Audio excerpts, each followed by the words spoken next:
안녕하세요. 팀엑스소프트의 기업개발팀 이상학입니다. 오늘 말씀드릴 주제는 버추얼 스레드인데요. 이거에 대해서 오늘 발표를 진행하겠습니다. 먼저 버추얼 스레드에 대해서 간단하게 소개를 진행을 하고 버추얼 스레드의 특징과 버추얼 스레드를 사용할 적에 고려해야 될 사항들을 정리를 해서 말씀을 드리겠습니다. 일단 버추얼 스레드의 소개에 앞서서 버추얼 스레드란 무엇인가에 대해서 살펴보고 버추얼 스레드가 왜 도입이 되었는지 그 배경에 대해서 간단히 소개를 드리겠습니다. 버추얼 스레드는 기존 스레드의 비효율적인 자원 사용을 개선하기 위해서 경량화된 스레드입니다. 프로젝트 룸에서 파이버라는 이름으로 섬유라는 뜻인데 개발이 되었고 최종적으로는 버추얼 스레드로 명명이 되었습니다. 버추얼 스레드는 JDK 19에서 원래 간단하게 소개가 되었다가 JDK 21이 되어서 최종적으로 공개가 되었습니다. 버추얼 스레드를 한마디로 또 정의를 하자면 JVM 내부 스케줄링을 통해서 높은 처리량을 가진 컨커런트 애플리케이션을 보다 쉽게 개발하고 유지하고 보수할 수 있도록 하는 데 있습니다. 버추얼 스레드가 개발된 목표에 대해서 말씀을 드리겠습니다. 버추얼 스레드는 스레드 퍼 리퀘스트와 같은 간단한 방식으로 서버 애플리케이션을 만들고 하드웨어 자원 활용을 최대화할 수 있도록 하는 데 목표를 두고 있습니다. 또한 기존 스레드와의 호환성을 위해서 최소한의 변경으로 기존 스레드의 구조를 따르도록 하고 있고 문제 해결, 디버깅, 유지 보수 등 기존의 JDK 도구를 활용을 계속할 수 있도록 하는 데 목표를 두고 있습니다. 버추얼 스레드가 도입된 배경에 대해서 말씀을 드리겠습니다. 앞서 말씀드렸던 스레드 퍼 리퀘스트라는 것이 있는데 원래 서버 애플리케이션은 주로 그 목적이 동시에 들어오는 유저들의 요청을 처리하는 데 있습니다. 이때 각 유저의 요청은 아래 그림에서 보시는 것처럼 서로 독립적이기 때문에 서버의 요청이 들어오고 처리되는 동안 각 하나의 요청당 하나의 스레드를 할당하는 간단한 방식이 자리 잡게 되었습니다. 이 방식이 스레드 퍼 리퀘스트라고 불리고 있고요. 이 방식은 애플리케이션을 만들고 코드를 이해하고 관리하기 쉽다는 데 장점이 있습니다. 하지만 이 스레드 퍼 리퀘스트 방식이 직면한 문제가 있었는데요. 바로 확장성입니다. 동시에 더 많은 요청을 처리해야 되는 확장성 문제에 있어서 이 모델에서는 더 많은 스레드가 필요하게 되었는데요. 하지만 실제 환경에서는 스레드가 작업하지 않고 대기하는 시간이 자주 발생하게 되었습니다. 아래의 그림을 보시면 하나의 요청이 들어와서 하나의 스레드가 할당이 되고 처리되는 동안에 실제로는 블락킹 IO나 데이터베이스 연결 등 스레드가 작업하지 않고 놀고 있는 시간이 발생하게 되는데요.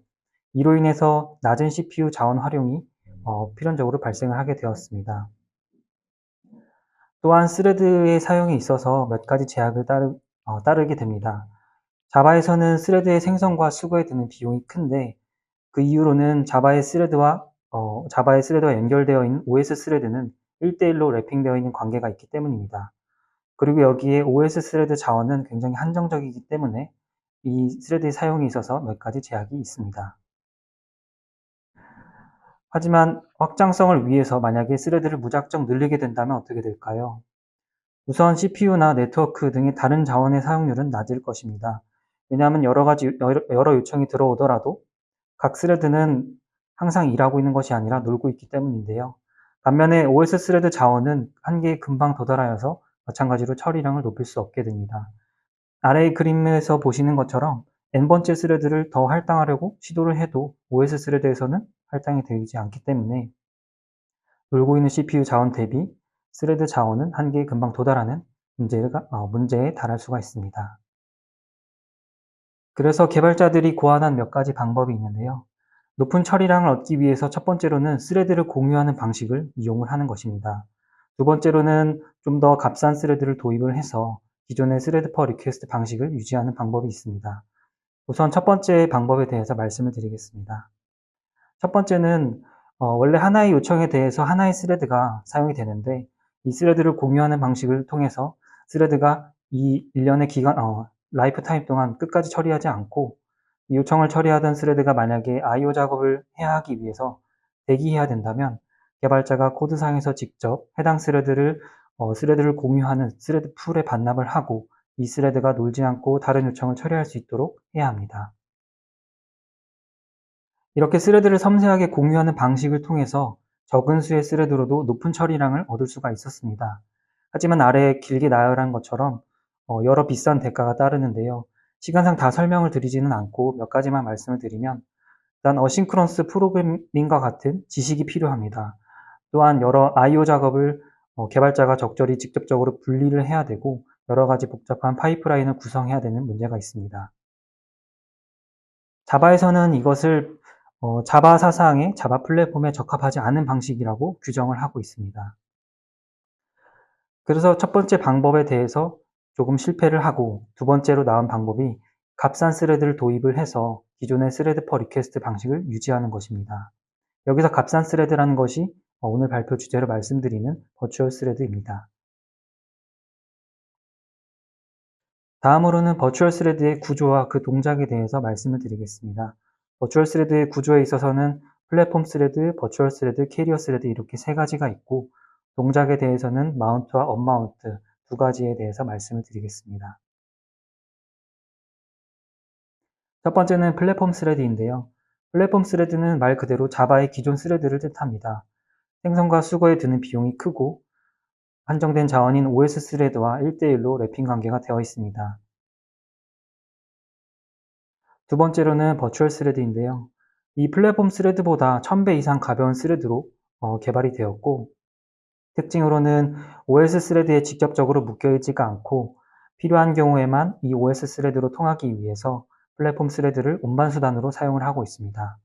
즉, 스택 사이즈나 생성 수거 시간, 컨텍스트 스위칭과 같은 큰 비용을 절감해서 사용하는 효과를 볼 수가 있습니다. 아래 그림을 보시면은 버추얼 스레드가 캐리어 스레드보다도 더 많이 생성된 것을 볼 수가 있습니다. 다음으로는 캐리어 스레드에 대해서 설명을 드리겠습니다. 캐리어 스레드는 플랫폼 스레드인데요.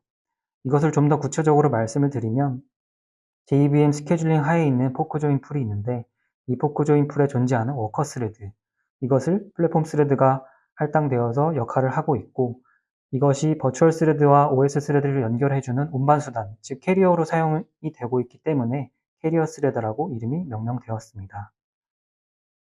앞서 말씀드린 이 세 가지 스레드가 어떻게 활용이 되고 있는지, 어떻게 동작을 하고 있는지 설명을 드리겠습니다. 첫 번째로는 마운트 동작인데요. 버추얼 스레드가 수행해야 될 작업이 OS 스레드에 적절하게 할당이 될 수 있도록 캐리어 스레드에 연결하는 작업을 뜻합니다. 그림을 보시면 첫 번째 버추얼 스레드 1번이 캐리어 스레드 1번에 연결이 되고, 이 캐리어 스레드는 OS 스레드에 연결되어 있는 것을 볼 수가 있습니다. 이때 버추얼 스레드가 캐리어 스레드에 연결되는 과정을, 혹은 이 동작을 마운트라고 부르고 있고요. 이렇게 연결된 상태에서 버추얼 스레드에 대한 상태를 확인을 해보면 중간에 보시는 것처럼 버추얼 스레드와 그것의 상태, 러너블인 것, 그리고 어떤 포크 조인 풀에 어떤 워커 스레드가 사용이 되고 있는지 확인을 하실 수가 있습니다. 다음으로는 반대 동작인데요.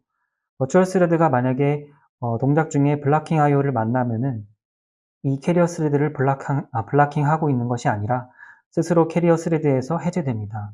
이렇게 해제되는 과정을 언마운트라고 부르고, 그리고 자신의 컨텍스트 정보를 흰 메모리에 저장합니다.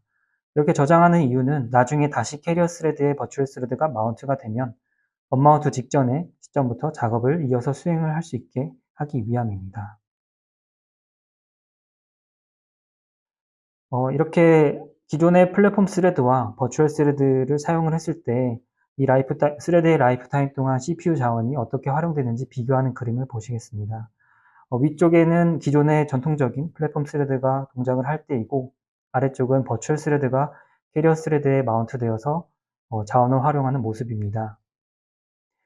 첫 번째 그림은 플랫폼 스레드가 동작을 하다가 여러 가지 블락킹 IO 같은 것들을 만나면 놀고 있는 상황이 발생을 하게 되고, 이것이 CPU 자원을 비효율적으로 사용하는 모습이 있다면, 버추얼 스레드는 캐리어 스레드에 적절히 마운트되고 언마운트되고 하는 것들이 자동으로 스케줄링 되어서 CPU의 자원을 항상 효율적으로 사용할 수 있는 모습을 볼 수가 있습니다. 끝으로 이제 버추얼 스레드를 사용함에 있어서 몇 가지 고려 사항에 대해서 말씀을 드리겠습니다. 개발 목표에 대해서 좀 간단하게 리마인드를 하고, 버추얼 스레드를 언제 사용을 해야 되는지, 그리고 버추얼 스레드를 사용을 할 적에 주의 사항이 있는지에 대해서 말씀을 드리겠습니다. 버추얼 스레드는 첫 번째로는 기존의 스레드를 대체하기 위해서 개발되지 않았습니다. 버추얼 스레드는 최소한의 변경을 통해서 기존의 스레드 구조를 따르도록 개발이 되었고, 또한 버추얼 스레드가 블락킹 IO가 발생을 하면 이 버추얼 스레드의 스택을 옮기고 저장해야 하는 등 오버헤드가 발생하기 때문에 오히려 기존의 플랫폼 스레드보다 빠르지 않다는 면이 있습니다. 두 번째로는 기존의 어떤 컨커런트 처리 모델을 변경하기 위함이 아닙니다. 버추얼 스레드는 스레드 퍼 리퀘스트와 같은 기존의 간단한 방식을 이용을 했을 때 확장성 문제에서 마주할 수 있는 문제들을 스레드 경량화를 통해서 이 모델을 그대로 따를 수 있도록 하는 데 개발 목표를 두고 있습니다. 버추얼 스레드를 그러면 어떤 상황에서 사용을 해야 될지에 대해서 말씀을 드리겠습니다. 버추얼 스레드는 애플리케이션의 처리량을 높일 때 사용을 할 수가 있는데 높이는 데 있어서 적절한 상황이 두 가지가 있습니다. 첫 번째로는 동시에 수천 건의 동시 작업 처리가 요구되는 상황에서 블락킹 IO나 네트워크 연결과 같은 CPU 작업 외의 것들이 많아서 스레드가 효율적으로 사용되지 못하고 있다면 이때 버추얼 스레드를 도입을 했을 때 처리량이 있어서 유의미한 성능을 확보할 수가 있습니다. 아래 그림을 보시면 요청 건이 동시에 많이 들어오고 있을 때 스레드에 할당되어 있는 작업들이 놀고 있는 모습들을 볼 수가 있고, 이러한 환경에서 버추얼 스레드를 도입을 한다면 유의미한 성능을 얻을 수가 있을 것입니다. 버추얼 스레드를 사용함에 있어서 몇 가지 주의사항이 있는데요. 첫 번째로는 언마운트 작업을 방해하는 행위를 하지 말아야 합니다. 아래와 같은 코드를 지나가는 스택에서 블락킹 IO가 발생을 하면 버추얼 스레드가 캐리어 스레드에서 원래는 빠져나와야 되는데 여기에 고정이 되어서 언마운트가 되지 못할 수가 있습니다. 그러한 코드는 싱크로나이즈드 블록이나 메소드가 사용될 때 혹은 네이티브 메소드나 포린 펑션이 사용이 될 때인데요. 싱크로나이즈드 블럭이나 메소드 같은 경우는 리엔트런트 락으로 대체를 하면은 해소가 될 수 있습니다. 두 번째로는 풀링을 하지 않아야 됩니다. 반드시 하지 않는 것은 아닌데, 버추얼 스레드는 애초에 값싼 자원이기 때문에 원래 비싼 자원을 재사용하려는 풀링의 목적에 부합하지가 않습니다. 만약에 컨커런시 수준을 제한하기 위해서 풀링을 해야 되는 목적이라면 풀링보다는 세마포어를 사용하는 것을 권장하고 있습니다. 세 번째로는 버추얼 스레드는 항상 데몬 스레드로 생성이 됩니다. 설계 목적 자체가 설계 단계에서 넌 데몬 스레드로 생성을 할 수가 없게 되어 있습니다. 정리를 하면 다음과 같습니다. 버추얼 스레드는 수백만 개의 스레드를 생성할 수가 있습니다. 이유는 생성하는 데 비용이 굉장히 값싸기 때문인데요. 또한 버추얼 스레드는 블락킹 처리에 있어서 굉장히 저렴하게 효율적으로 내부적으로 스케줄링을 해주기 때문에 개발자가 non-blocking 어싱크런스 코드와 같은 지식이나 사용을 필요치 않게 해줍니다. 또한 버추얼 스레드는 충분히 가볍기 때문에 풀링을 할 필요도 없습니다. 그래서 결국에는 버추얼 스레드는 블러킹 IO 처리에 굉장히 효과적이기 때문에 개발자가 마음껏 블러킹 코드를 버추얼 스레드를 이용을 해서 수행을 할 수가 있게 됩니다.